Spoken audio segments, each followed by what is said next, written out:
চট্টগ্রামে বাংলাদেশ নিউজিল্যান্ড টি-20 প্রথম ম্যাচ আজ বীরশ্রেষ্ঠ মতিউর রহমান স্টেডিয়ামে ম্যাচ শুরু হবে দুপুর 2টায়। প্রায় আড়াই বছর পর দেখা হচ্ছে বাংলাদেশ ও নিউজিল্যান্ডের। আক্রমণাত্মক ক্রিকেট খেলার পাশাপাশি 2 বছর পরের বিশ্বকাপের জন্য সেরা দল খুঁজে বের করাই লক্ষ্য বলে জানিয়েছেন বাংলাদেশ অধিনায়ক লিটন দাস। সেরা 3 বোলার মুস্তাফিজ, তাসকিন ও নাহিদ রানা বিশ্রামে থাকায় দলে আসবে একাধিক পরিবর্তন। তানজিম সাকিব, শরীফুলের সাথে পেসে থাকবেন সাকলাইন, রিপন ও সাইফুদ্দিনের যে কোনো একজন। নিউজিল্যান্ড দলে নেই টি-20 বিশ্বকাপ ফাইনাল খেলা কোনো ক্রিকেটার, তবে অভিজ্ঞ টম ল্যাথাম, ইশ সৌধি, বেন সিয়ার্সরা গড়ে দিতে পারেন ব্যবধান।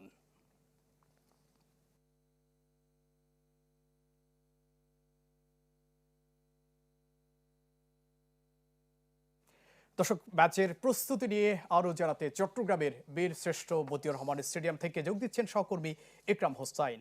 ইকরাম,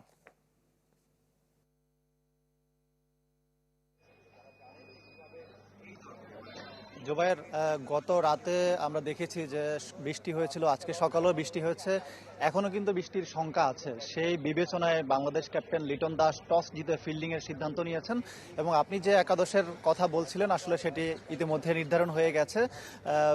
বাংলাদেশের যে রিপন মণ্ডল নতুন করে সুযোগ পেয়েছেন, তিনি এর আগে এশিয়ান গেমস খেলেছিলেন, সিনিয়র টিমে প্রথমবারের মতো তিনি সুযোগ পেলেন। রিপন মণ্ডল আছেন তানজিম সাকিব এবং শরীফুল ইসলামের সঙ্গে, এবং শেখ মেহেদী তারা প্রত্যাশিত ছিলেন, এবং বাংলাদেশের পারভেজ ইমন যাকে আসলে 4 নম্বরে খেলানোর সিদ্ধান্ত হয়েছে টিম ম্যানেজমেন্ট থেকে। আর নিউজিল্যান্ডের কথা যদি বলি, নিউজিল্যান্ডের টম ল্যাথাম দলীয় ক্যাপ্টেন, তিনি শেষ মুহূর্তে ইনজুরিতে পড়েছেন, যার কারণে তিনি আজকে নিউজিল্যান্ডকে লিড দিতে পারছেন না এবং নিউজিল্যান্ডের নেতৃত্বে আছেন নিক কেলি। গতকালই টম ল্যাথাম কিন্তু বলেছিলেন যে তারা একটা ভিন্ন কন্ডিশনে একটা ভিন্ন চ্যালেঞ্জ নিতে চান এখানে। শেষ পর্যন্ত তিনি নিজেই আসলে অভিজ্ঞ ক্রিকেটার, তিনি নিজে আসলে শেষ পর্যন্ত দলে থাকতে পারলেন না ইনজুরির কারণে। দুই দলেই চেষ্টা করবে শুরুটা ভালো করার জন্য। চট্টগ্রামে যেহেতু উইকেটটা তাদের চেনা জানা, ওয়ানডে খেলে কিন্তু তারা সেই উইকেটটা কিন্তু ইতিমধ্যে কিন্তু জেনেছেন, যদিও বৃষ্টি হওয়ার কারণে কিছুটা পরিবর্তন আসতে পারে উইকেটে, সেটাও নিশ্চয়ই দু দল খুব ভালো করে জানে। বেশ কয়েকজন ক্রিকেটার এখানে ইতিমধ্যেই খেলেছেন এবং এর আগেও তাদের খেলার অভিজ্ঞতা এই মাঠে আছে।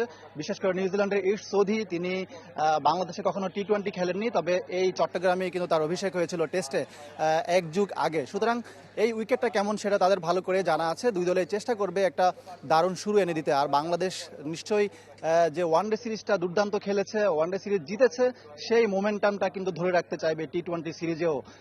নিউজিল্যান্ডের ক্রিকেটারদের সম্পর্কেও তাদের বেশ ভালো ধারণা ইতিমধ্যে হয়ে গেছে এবং কোন বোলার আসলে কিভাবে বল করেন, কিভাবে কোন জায়গায় আসলে তাদের দুর্বলতা, সেই জায়গাগুলো কিন্তু তারা ইতিমধ্যে বাংলাদেশের ব্যাটাররা জেনে গেছেন। আমরা এখানে চট্টগ্রামে দেখেছি যে নাজমুল হোসেন শান্ত একটা দুর্দান্ত ইনিংস খেলেছিলেন, তার কাছ থেকেও নিশ্চয়ই টি-20 দলের ক্রিকেটাররা টিপস নিয়েছেন যে কিভাবে আসলে নিউজিল্যান্ডের ব্যাটারদেরকে মোকাবেলা করতে হয়। আরেকটি ঘটনা আসলে এখানে ঘটেছে, সেটি হচ্ছে প্রথমবারের মতো প্রায় 2 যুগ পর কিংবা 2 দশক পর আমরা দেখলাম যে চট্টগ্রামে যে বল বয় সংস্কৃতি সেটা কিন্তু চালু হয়েছে তামিম ইকবালের হাত ধরে। তামিম ইকবাল বিসিবি সভাপতির দায়িত্ব নিয়ে বলেছিলেন যে বল বয় সংস্কৃতি তিনি ফেরাতে চান, আজকের ম্যাচ দিয়ে কিন্তু সেটি ফিরেছে। জুবায়ের, ইকরাম, ধন্যবাদ আপনাকে। দর্শক, বাংলাদেশ নিউজিল্যান্ড ম্যাচের খবর জানাতে আমাদের সাথে যুক্ত হয়েছিলেন সহকর্মী ইকরাম হোসাইন।